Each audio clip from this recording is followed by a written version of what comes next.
before we get into today's podcast, I just want to thank this month's sponsor, and they're a returning sponsor, and I'm really excited to have them back. Our sponsor this month is Sock Panda, an online subscription service. For a small fee, you can receive a set of, or a pair, I suppose they don't come in sets, a pair of socks in your mailbox each month. And it makes for a great gift. I got it for my daughter last year for her birthday, so she got 12 socks, one every month, and she loved it. And when her birthday rolled around again, she was a little disappointed because I had gone in a different direction this year. So if you have a sock lover in your life, you can gift them some socks, or if you just want a pair of your own. And they were so excellent to us. They sent us a bunch of socks to pass out at our events and to include in our daily drawing challenge and on all of those things. But they've also given us a coupon code, and if you use the coupon code Inebri-art, you can get a discount on your subscription. So head over to sockpanda.com and subscribe today.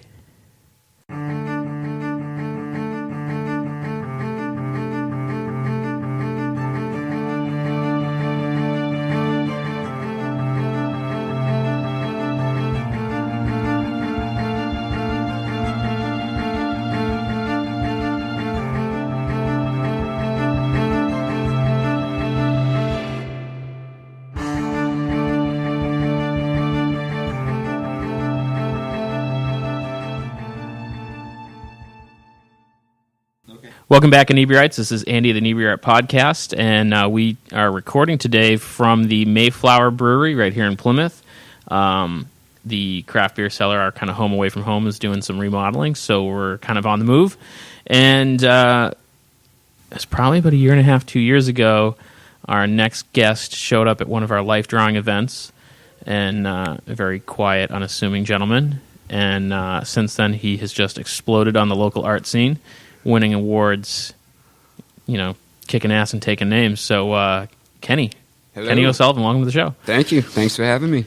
So, it was about a year and a half, 2 years ago, right? It was one of your shows at the... Oh, right. Yeah, you brought some artwork to the Dirty Water Distillery. Yes, I had. And not that it's, wrong or if anybody does such a thing, but I had, like a drawing on paper with colored pencil and it was a fun. really weak frame. Well, you also sold a piece that day. I did. I sold a print to Jesse that day. Yep. That was that day I met Jesse. And it was just it was one of those. You're just such a kind of quiet, soft-spoken guy that all of a sudden it just felt like you've been here forever, and you've really stepped your game up, I think, more than anyone else has in that past year and a half. So, what was the catalyst that got you, really energized? And I don't know. A lot of stuff, I guess. Like anybody, you've got whatever's going on in your life aside from the idea of making artwork at any time. Yeah. I don't know if we're allowed to speak about my past and all here. You can say whatever you want, man. Whatever you feel comfortable about saying. As far as myself with my drive and it being so much over the last couple of years, definitely was my. Obviously, I had a wicked opioid addiction problem for lack of arguments, it was from age 20 to 30. Oh wow! I'll be 34 in a week, 2 weeks from now. So it was. That became, that was, I battled that for 10 years with, any person I could find that, through, I went to, 10 detoxes / institutions over that time. Mm-hmm. All by choice. I was never, sectioned into any place by law or anything like that, but there was, craziness, suicide attempts, all that other stuff. And like I said, when I met any person that I feel is addicted to opiates, as soon as they realize they've got that problem, they're trying to get off of it. Yeah. It may not seem like it at all times, but any person, if they had that one wish in life and they're addicted to opiates, it's I want to get off of this shit. You know what I mean? It's I can't even imagine, everything I know about opioid addiction, I'm lucky to have learned from movies, meaning it hasn't really affected my life directly, but it's a huge problem now. Yeah. And so I'm going to ask questions, and if any means you don't want to answer something, by all means don't. Just How did reach you across the table and hit you? That's fine. Yeah. I'll be You wouldn't be the first I've one. been known to. How did you end up on opioids? I was, that's always a good question. I wonder that, like, as far as, like, because, like, you know, you sympathetically said, like, you can't imagine whatever else, but, like, as the person, you got to realize, like, I did get myself into that. Right. And that comes, like, for my, so, you know, a lot of people, it's medically described as, like, a disease, but it's a disease that definitely involves a voluntary action. Right. And what caused me to start to do that, I don't know. I was, as a kid, definitely wicked into, like, political and social stuff when I became a teenager. I found weed, alcohol, a bunch of different hallucinogens that I could try. Like, we didn't see a lot of, like, we saw some mushrooms, a little bit of acid. I just had that personality, which was crazy. As a younger kid, I was like that. You know, no, I don't like dream childs, but like I just sort of like followed rules, A's and B's, did my stuff. Like, you know, my dad went to Mass Art, but then got into like computer work, and he's like a sports guy. So I had like, you know, from him like sports plus art, you know, all that other stuff, and just sort of like, you know, took stuff in and didn't have any like learning or see. You know, I was definitely quiet and shy, and that was, like I said, I think what got me into when I hit that teenage years. I got into that stuff. Do you think it helped you kind of feel more comfortable being more outgoing? Oh yeah, that was, you know, the thing. To me, the driving thing for myself was like its social situations and whatnot was always like, oh man, this makes this all so much easier. Yeah. And again, it with certain, you know, there wasn't anything I wouldn't have done. I remember openly saying to my friends as a kid, like, you know, like I want to like literally like compile a list of like everything I have. Just like I thought that's pretty. Like looking back, I'm like, oh my god, like if you have a child that's saying those things, like yeah, I can see now why my parents like had me at a psychiatrist at like 17. Yeah, I was just not a casual party kid. I was like rocking and rolling at a young age. And I remember having conversations with kids in high school and stuff, and you see artists and poets and musicians and you want to be like them, and you kind of take their drug use as part of what they are, so you're kind of like, oh yeah, he's badass. To a degree, definitely. You know, I remember a friend of mine, honestly I don't know if he ever did, but he was kind of the mind of like, oh, I'd do heroin, because he was really into, oh god, not Jack Kerouac. No, I'm not going to be able to remember his name. No, that Orson Welles guy or something? Not Orson Welles. He's kind of like Hunter S. Thompson, but not Hunter S. Thompson. No, kind of right around that same... I know some kinds. Not... crap, not the drunk... Berkowitz, whatever his name was. No. I know he was in the movie Drugstore Cowboy. Crap. Research, you want to get on that? I don't know. As soon as I hear the name, I'm gonna. Which is funny, because I do know a bunch. Like being somebody who went through that, you know what I mean. It does stand out when you learn about anybody. William S. Burroughs. I'm thinking William H. Macy, and I knew that was wrong.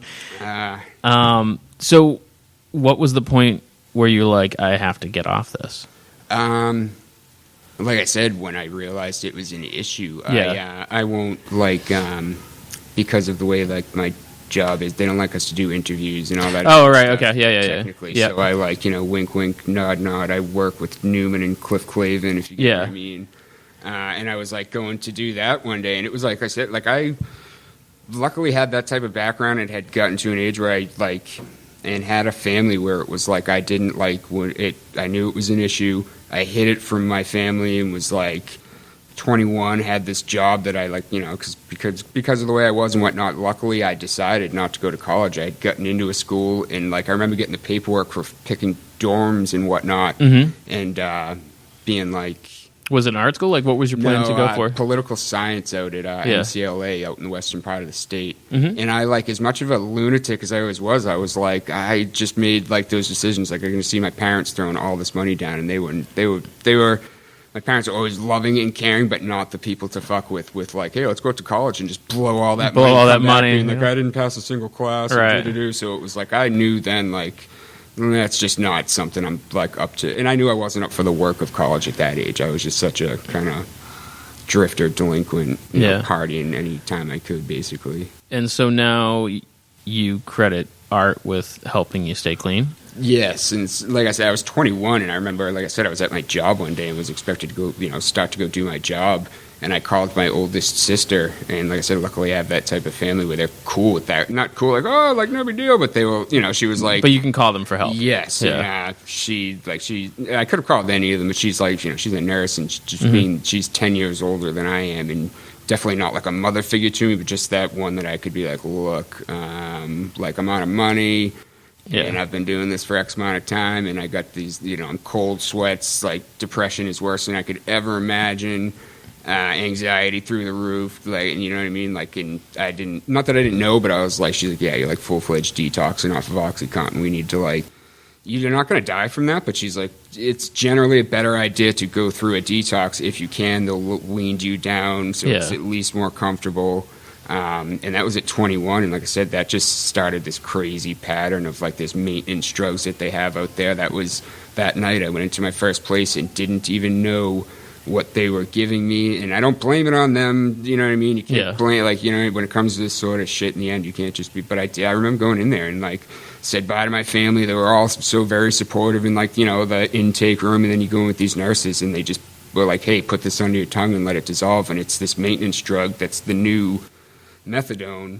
So it's kind of gets you high, but it's not addictive? Is that how? Yeah, no, it's like if like you're like if you can develop a habit on this stuff. If you, really? You know, yeah, and if I were to, I'd call it a relapse. If I'd be drooling all over myself if I took a relatively small amount of that stuff. It's crazy to me that it's like this maintenance drug, but it's basically what it is for opiate addicts. It'll soothe your addiction by giving you a little bit of an opiate, but it comes with this blocker in it, so that supposedly if you try to do heroin or OxyContin or anything on top of it, it would not let it affect you. Oh, okay. And I found, like, with, you know, these crazy ways to manipulate that, where you only take a teeny tiny bit of it in the morning, and go through your workday, and by the end of your workday, you're starting to feel the cold sweats and the detox type feeling, but that stuff is inactive in you, and you get through the day of work like that, and then call the dealer and go do your thing for the night. Right. So it was like, so you were kind of maintaining your regular work life and your habit. Exactly. And there were times where I took the stuff like it was prescribed and all that other good stuff, and it was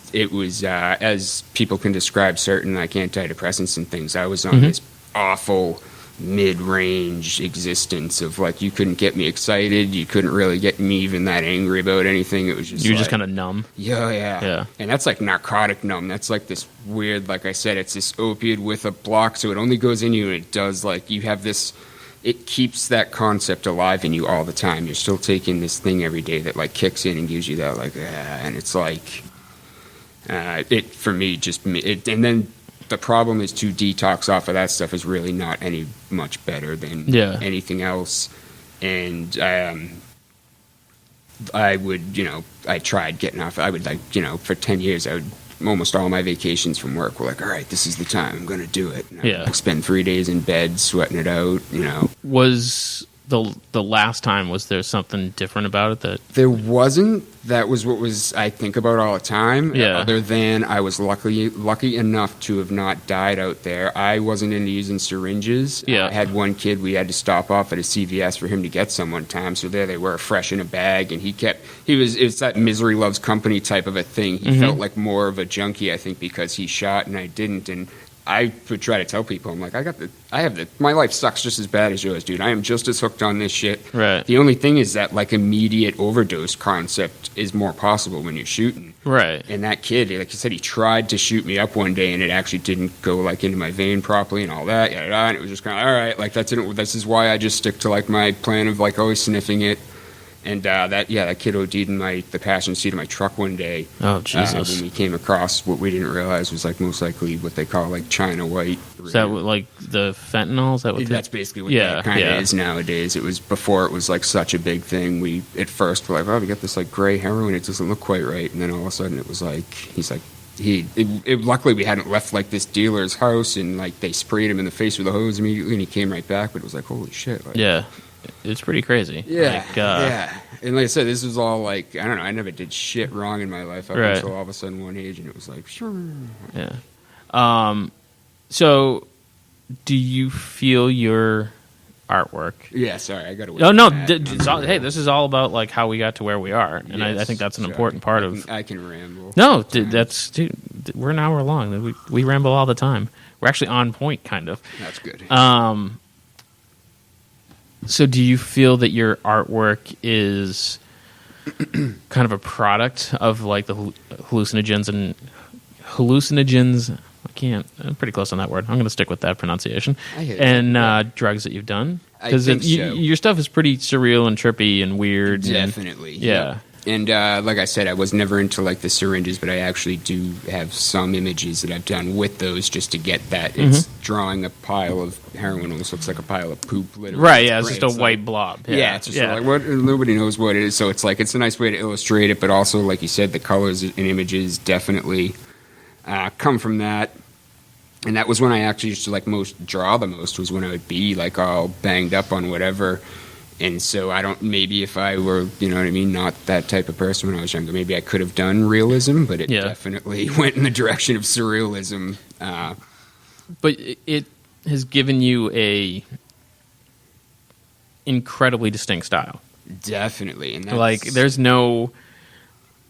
You could take every piece of art we've ever hung and I can go, that's Kenny's, that's Kenny's, that's Kenny's. There's a dude that like washes windows that I see at work that like he's like...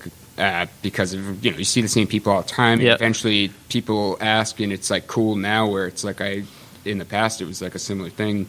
It was so bad though. I was like, what'd you do on vacation? It was like, like took some day trips, and it was like laid in bed and detoxed off of heroin again. Like, you know what I mean? You just couldn't make shit up. And now it's like I don't make shit up, but people like were bugging me almost because like for the past 3 years that's like on vacation. I'm like, yeah, I took a week off to like literally sit there and crush out artwork. And some of it I'd be like, yeah, they don't want to like, these people will be like, dude, this is what you're doing. Like you say, it's surreal, it's a little trippy. And like, eventually I was like... And then they're like, I'm sure some people look at it and go, are you sure you're off drugs? I get that. And obviously from people like, from my mother all the way down the list, like, you're very talented, but it's just not for me. And where I work, I'm like, again, like, I don't want to be introducing that side necessarily, but again, some people like, so finally I'm like, look, this is what like I'm and this guy was like, whoa, like he said the same thing. He was like, I could like pick your work out and know that that's done like by you. Yeah, it's very very distinct. Like, that's cool for me to hear. Yeah. Definitely, it's like. And so you entered into our first art show. I did. Was that the first art show you've ever been in? It was. I was at like. How was that experience? Were you like mortified? Mortified and excited. Yeah. Yeah, you would have thought I had like a fucking showing at like some massive gallery in New York or something. No joke. And not that I told tons of, like, I just told the, friends and acquaintances, nothing huge or whatever, but like inside, if somebody had like monitored, like I was like, yeah, like, and I was at like that 1.5 year point and mountain bike riding, which anyway, like I'm always like riding my bike. You always post pictures of like being out in the woods and with your dog. Yep, and very cute dog. Yeah, that was it at first. That was the thing. I tried that in the past with the whole therapy dog thing, and he passed away at 3 years old from just a random kidney infection. Yeah, and I wasn't doing what I should have been doing at that time anyhow. And I learned that lesson of like you don't get time back. I'm a huge dog person, and it's like I had that 3 years, but there's a lot of time when I had that dog. I was like chasing drugs, sick as a dog, detoxing, whatever, that I could have spent better time with him. And all of a sudden one day I came home from work and it was like we went to the vet and they're like, yeah, that's that. And it was like, whoa. Like, did you, so was that kind of like a motivation to clean up, or at that point did you want to find something? It was all supposed to be, and that was years, it was like 6 years ago. And so like I said, it's a lesson I carried with me, but I didn't learn it right. I wasn't ready then. I always wondered that. Why was I ready when I was? And like I said in the beginning, it was mountain bike riding was the only thing I could kind of almost like mentally handle. Yeah, my body wasn't.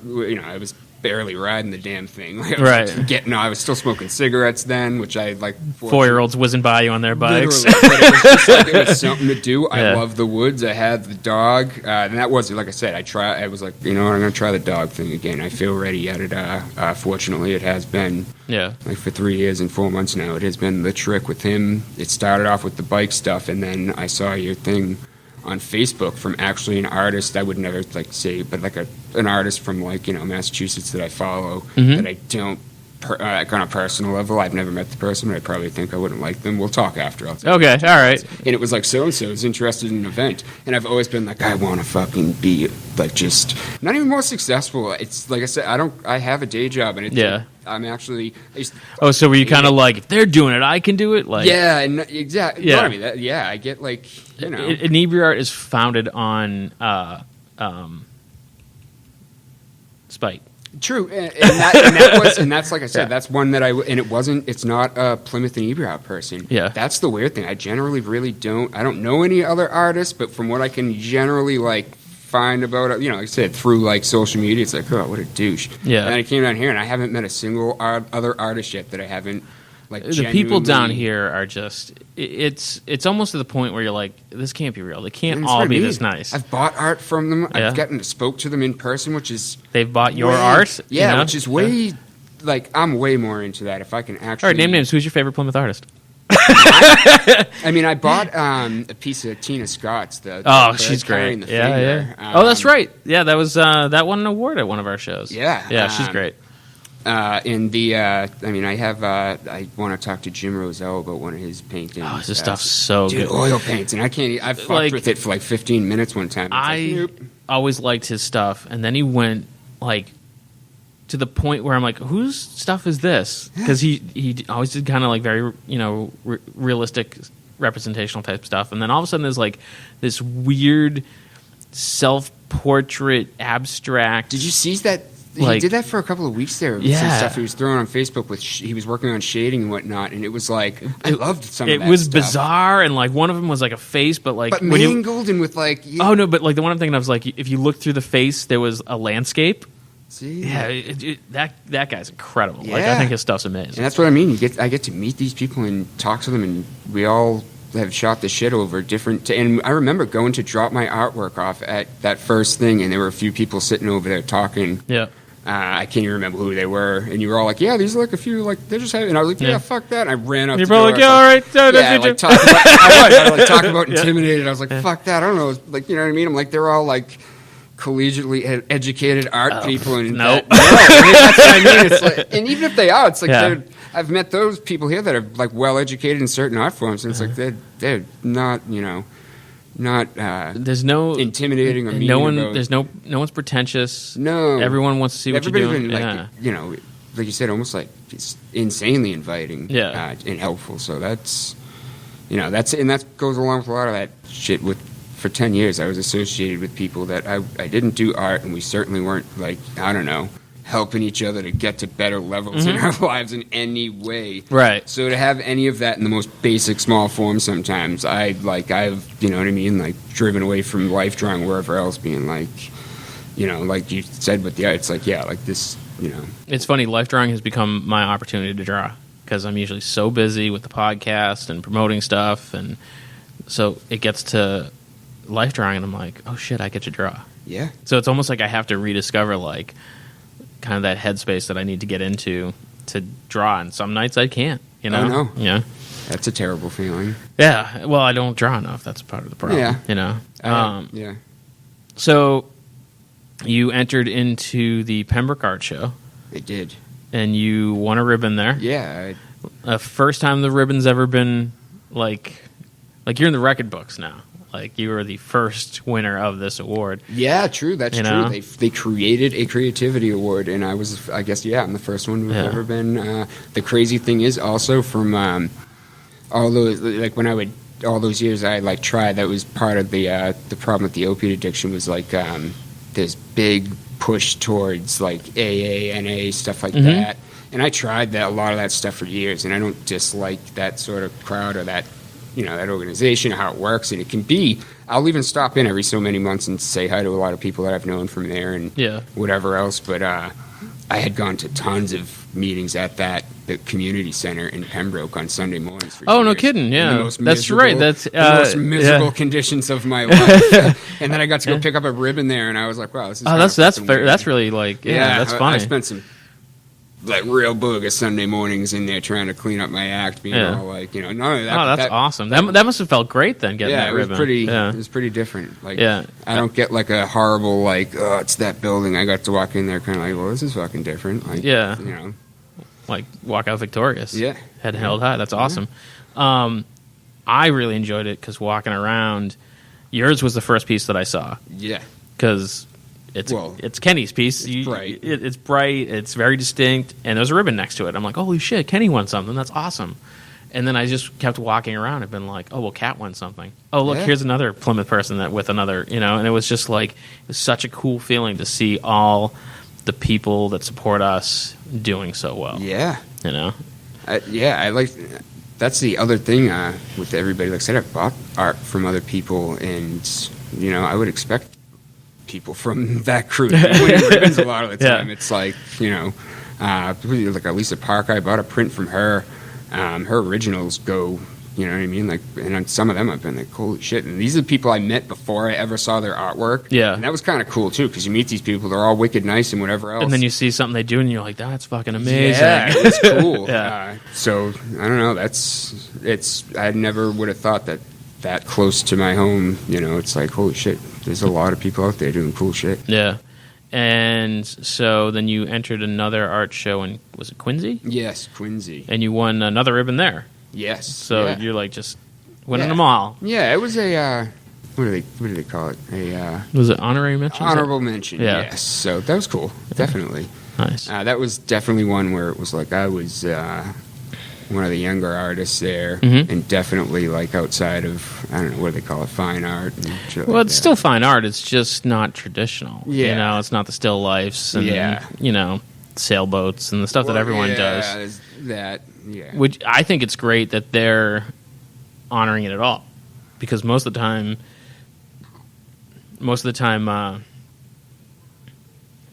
it's like you get those people that do still life and the traditional stuff, and it's almost like they look down their nose at it because they're like, I don't understand it. You know?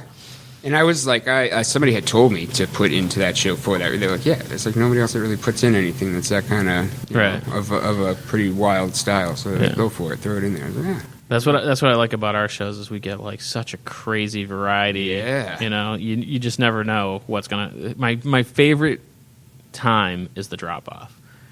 When you're getting to see, because people are bringing stuff in, and you're like, "Holy shit! Oh my god, look at that!" And like, I don't even know you. Yeah, and it's a lot of fun. So. Yeah, I have to say that was like part of it when I not that I for some reason I hadn't heard of Your Life Drawing, and that's why I did like one of your shows first, was just because I had seen the show. Yeah, and you told me about Life Drawing then, and I was like, oh shit, might as well. Yeah, so. And you also did Levitation Fest. Yeah, Levitate Fest. Levitate Fest. Yes. Yeah. So how did that go? What like? Well, you did our Winter Fest, and I believe that was first. Yes. So I did. Yeah. Which was awesome. Yeah, it was so much fun. They announced the date today. I was wondering about that. That I know it's because I listened to some of your recent podcasts and whatnot. The other day when I was off, it was like Tuesday. It was like raining. And I was like, oh shit! And I listened to a handful of episodes of this. I heard you mention. I forgot. Like, oh, they just announced today because I got a message from one of the musicians. He's like, oh, so do you have any plans for Winterfest? I'm like, that's a weird question. Yeah. So I said something to Fish, and he's like, yeah, they announced the date today, and I'm like, oh shit, really? Yeah. It's December 29th.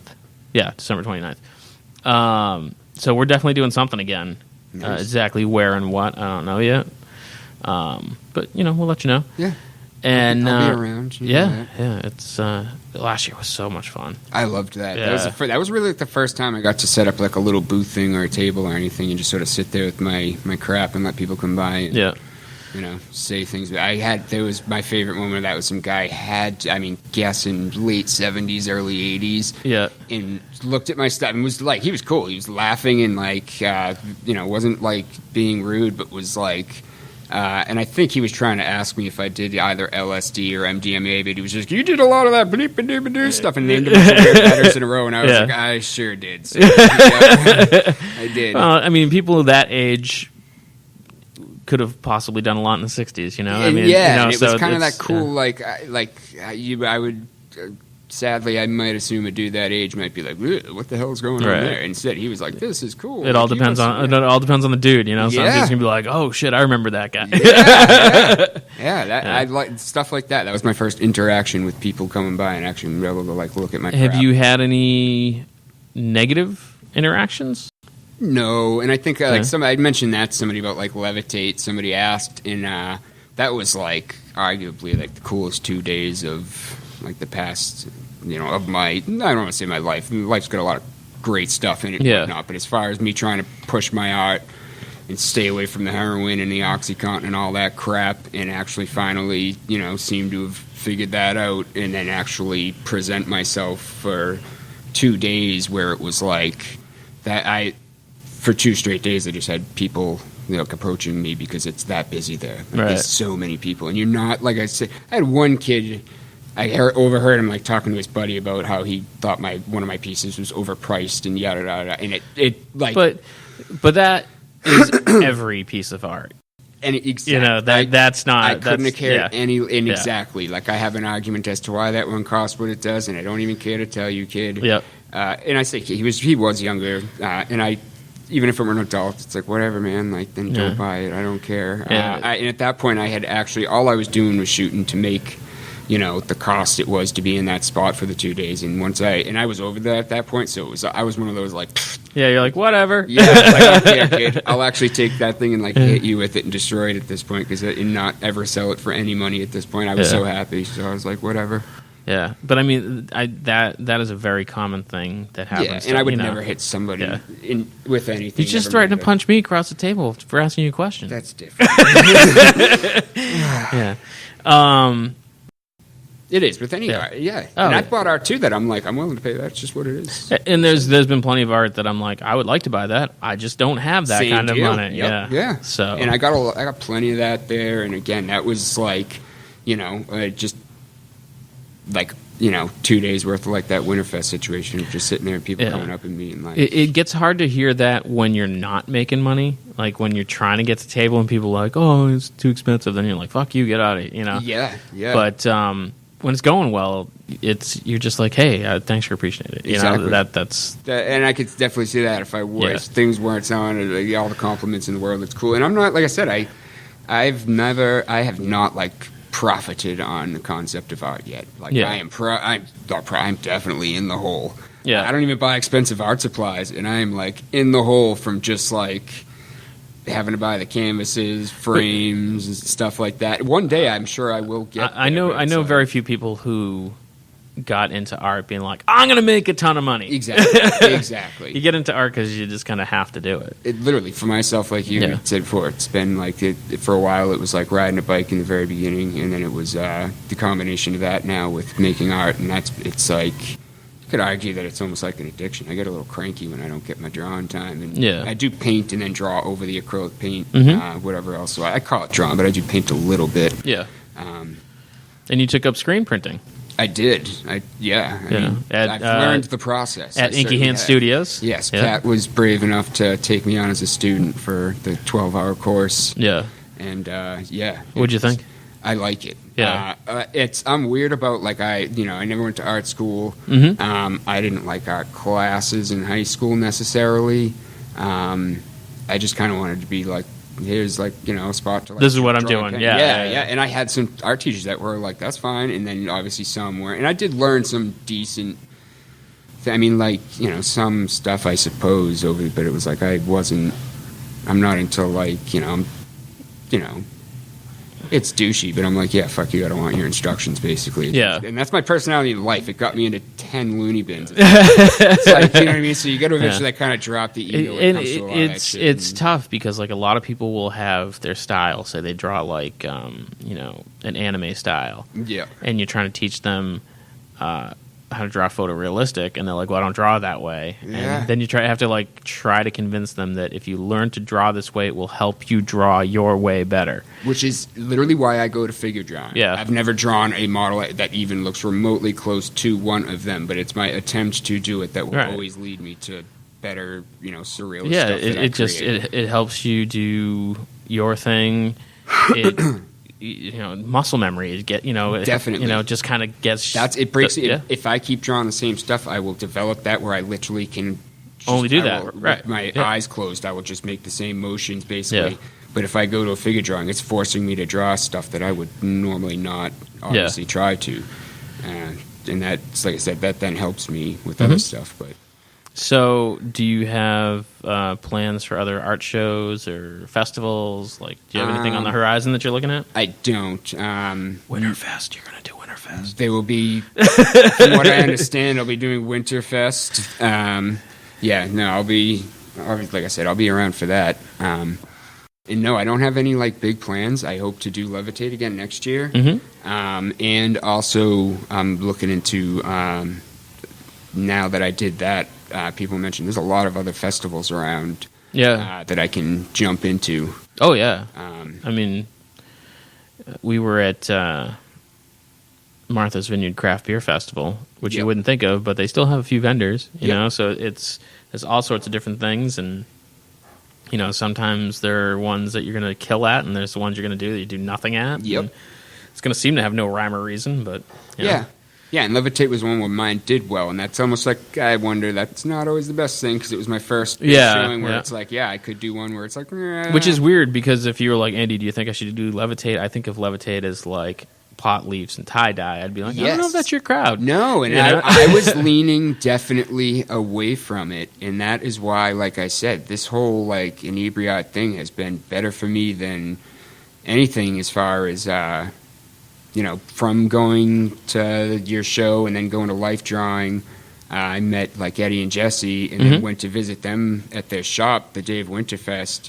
And then 3 hours later, when you somehow escape the shop, anytime I go, man, it's like, do you want a beer? We're ordering pizza. Do you want some? And then next thing you know, 2.5 hours have gone by, and you're like, I'm supposed to go home and cook dinner. What happened? I went through one of my classes with Kat, and then 3 hours. It was probably 2 hours later. I went back downstairs and she was like, "Where the fuck you been?" I was like, "I was upstairs, because I went to just go say, hey guys, I'm leaving." And they, like you said, 2 hours later, it's like I'm walking out, and I'm like, "Well, fuck." I do not go there unless I have lots of free time. Yep, which it's not a bad thing. It's not a bad thing at all, but it's just one of those. There is no 5-minute stop and hey, how's it going? And it was. I stopped in there, and it was Eddie that had really been like, do it. Yeah. And I literally went home that night and was like, because he was like, you may be past deadline. It's it was February 1st, something like that. And they're like, it's usually sometime in this time of winter where they're already planning this stuff. Off, and I was like, I ran home and did that, and it was like, holy crap.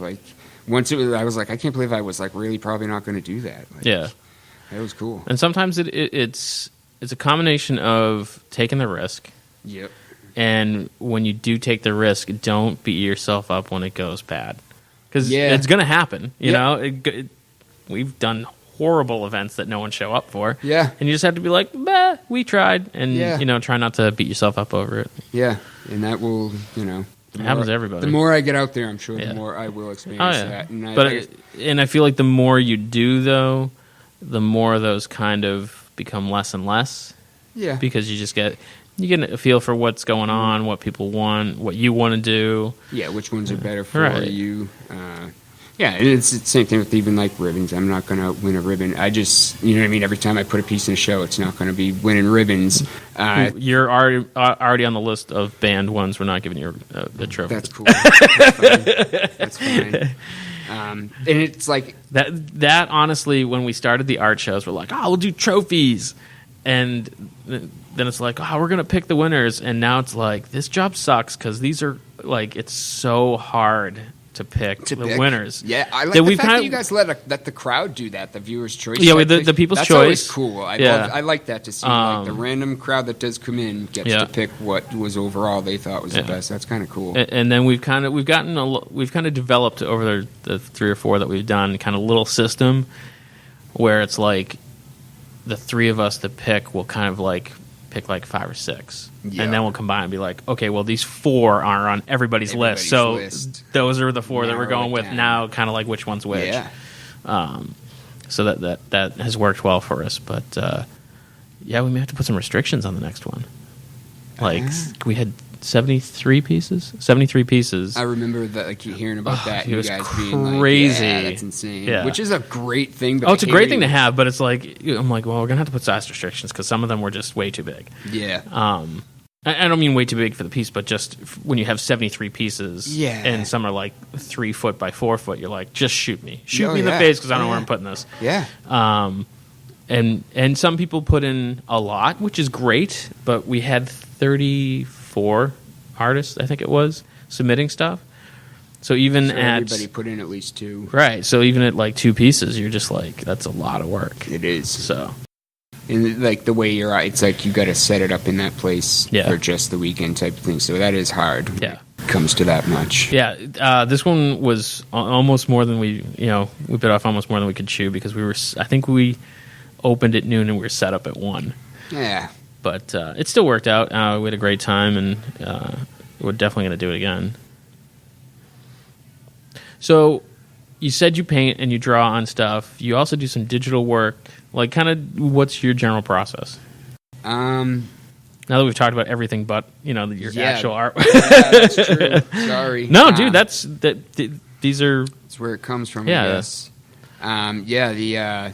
I always just drew, just on paper and whatnot. Yeah. My, actual, like I said, my dad went to Mass Art, and I've heard you say it, and I'm not joking, my dad's a wicked awesome dude, and he wasn't, a jerk, but he was, practice. That was it. It was, you know what I mean? Get your hand moving on that thing and practice. There's no, real words. And I kind of took that as how art works. I was like, oh, that's how art's done. So many people are like, oh, I wish I could draw like that. I'm like, you can. You just have to do it. And they're like, well, I can't draw like you. I'm like, you draw for 43 years and come back and tell me that you can't draw like me. It's not like I started yesterday. Yeah, I mean, I know that some people do struggle sometimes. I've heard as much practice as they put in, it just doesn't end up, Well, Fish is the exception to the rule. Yeah, I've heard that. He draws the world's worst stick figures. Which is all right.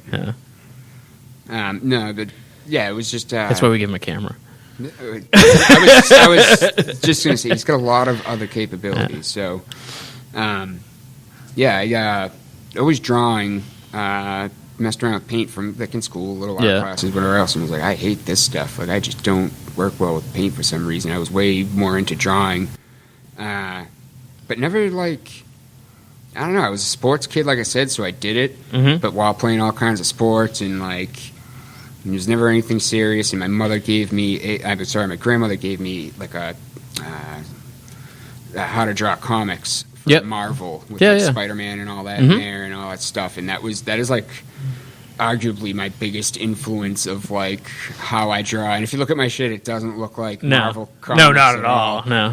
But it was that they show you in that books how to draw people starting off with basically a stick figure and build around it and all that stuff, and then how to draw all sorts of different stuff in there. I would try to do and fail, but still be able to try to make it look, pleasing to the eye. Right. And that was one of my biggest, and then my process, like I said, it was always, I brought paper, it was just, I don't know, I wasn't even happy with my own piece that I put in that show there. After I looked at it, I was like, Jesus, this is weak. Yeah. So I think I had already started to kind of come up with it, was the idea of just taking hard canvases and just burying it with white primer and just treating it like it was a piece of paper. Yeah. And so my first couple of pieces, I really didn't have much paint on it. It was just colored pens, the cheap, big colored pens you get at CVS. Those are my favorites to work with. Because markers or anything else on the canvas, you're going to beat the tips up really too hard. Right, yeah. They're just shredded. Yeah, and when I draw, I'm not trying to kill the canvas, but I just lean hard and whatnot. Yeah. So it was those work the best. And then I started to realize I could paint certain areas. I'll use a light paint, acrylic paint, and then use a pink pen to do that. It'll be darker than the actual paint to do the shading areas. So I just do it on top of that for the detail and whatnot. It's funny that you mentioned the Marvel book. I've fairly recently kind of tracked back how I got into art. Yep. And it was 2 things. It was my library had a whole series of books called Draw 50, and then each book had a different theme. So it was draw 50 cartoon characters, draw 50 dinosaurs, draw 50 circus things. Whoa. And I used to check them out all the time. When I was a kid. Do it. I used to skip the instructions and just draw the final one, in my own way. which is awesome. Yeah, and with mixed results. Yeah. And that, and every Saturday morning when I was a kid, there was a show called Captain Bob that would come on. It was like it was like the first show on before the Saturday morning cartoons, and he would sit down and show you how to draw something. Oh, I've heard of that. I've never seen it myself, but I've heard of that. Yeah, so those are the two things that like. That's pretty, like, that's the type of stuff like I said, my stuff's not varied, and I, like, can't, like, if you were like, hey, draw 50, I'd be like, yeah, no. Like, I don't have, not, like, with reference, like, cartoony reference for that, I might be able to, like, do something like that. Right. But I mean, I was, like, real little. I was, like, elementary school, so it's one of those, like, if I looked at it now, I'd be like, yeah, I can't draw that either, because that looks like shit. Yeah. But at the time, you know, for a little kid, people were like, hey, that's pretty good. And that's insane to think, like, for practice. That's insane that you were practicing that hard. Yeah. At something that young. Yeah, I was just like, that's what I like to do. Yeah, you know? Which is, like you said, it's like, I think of it, like, at that age, I wasn't into art. I didn't have a lot of kids in my neighborhood. Like, there was very few kids in my neighborhood, lived on a busy street. See, I did too. I wasn't, like, totally, like, I had friends as a kid, and like I said, I played sports, but I had 3 older sisters and lived on a main enough road where it was just, like, we had 2 girls that lived next door. Yeah. So, like, that was, like I said, look, part of that, like, eventually, I had just like a shy personality. I wasn't like a total loner, but I had no issue sitting there for like a couple hours working on drawings and stuff like that. Yeah. So, are you going to put cat stuff in the next show? I've thought about Not cat stuff, but the stuff you did with cat. The stuff that You're not going to put someone else's artwork? No. Which is like one of those things I've thought of that too. It's like, well, if somebody had ever put me in her room there with all the chemicals and machine, the tools you use to do all that with and whatever, like, you know what I mean? Like, partially, she deserves credit on, like, my first couple of prints, because there's no way I was going in there and pulling any of that off without all the instruction that went along with it. Mm-hmm. But yes, I have thought of that. Sorry, that was That's just my chewing tobacco tin as it hits the floor. Yeah, so that could be one of the ones that I put in. When is that? What is it? I haven't even set a date for it yet. Yeah, I was going to say, what such freaking season are we? Fall show, right? It'll be fall show, probably November. Maybe I'll go down and talk to them about the date this weekend. It's just been very hectic, so I just haven't had a chance to like go and set up a date. But it's getting to that point where I was like, it's got to happen soon. Yeah. So. I mean. Yeah, it's almost October, so we got time. So October, November. Yeah. The way our season's been working, it feels like fall all the way up to December anyhow. So. Dude, this year has been so like busy, and we're already talking about stuff for next year. I'm hearing that from this place down. You Plymouth people are already getting busy for years. Years coming up, basically. It's like, holy smokes. I sent off all the dates that we want to have next year for New World Tavern Monday, and Carl emails me back. He's like, I don't even have a calendar. I'm like, well, go buy one. Yeah. Because I want these dates. Gonna have to. Yeah. And it's Tatum's approaching us about stuff to work on, so we're going to be very, very busy. Nice. It's great. I think that's cool. I knew nothing about Plymouth, really, coming from Abington, which isn't that far away from here. It's not. It's 45 minutes? No, it takes me half an hour to get not too bad. When there's no traffic. It's a half an hour drive. I learned that from, like, life drawing, trying to plan out and all that stuff. Nothing major, but I always thought it was longer, and there were times where I was like, with no traffic, it's a 30-minute ride. It's nothing. Not bad. No, it's not awful. And it's, from there, it's not bad. It's not like I'm going into Boston or anything like that for me, so I don't care. And there's not much, I haven't looked for it in my area. That's another thing. Like, I'm not like an art seeker of any kind. Like, and I also, like, I haven't watched television in like 6 weeks now. And I've watched plenty of it in my lifetime, whatever else. But it's like I don't know. I don't watch a lot. There's usually like one show on like Amazon Prime or Netflix or something that it'll be like, maybe like every day or every other day I'll watch an episode or two. Yep. But I'd go through phases. I did that not that long with like a show or two, and then all of a sudden it was like in summer I'm always out and about doing more stuff. So it's just been like all of a sudden I realized I was like, ooh. Is there somewhere that our listeners can go to check out your artwork? They can go to KAOSartwork.com, KAOS artwork, which is I know that's a cheesy name for myself and all, but it is all the capital letters in my name when my name is spelled out. So I've always used that. So what's the A? Awesome. Wow. It might be Arthur, but I just all right. sometimes say awesome. Works. Yep.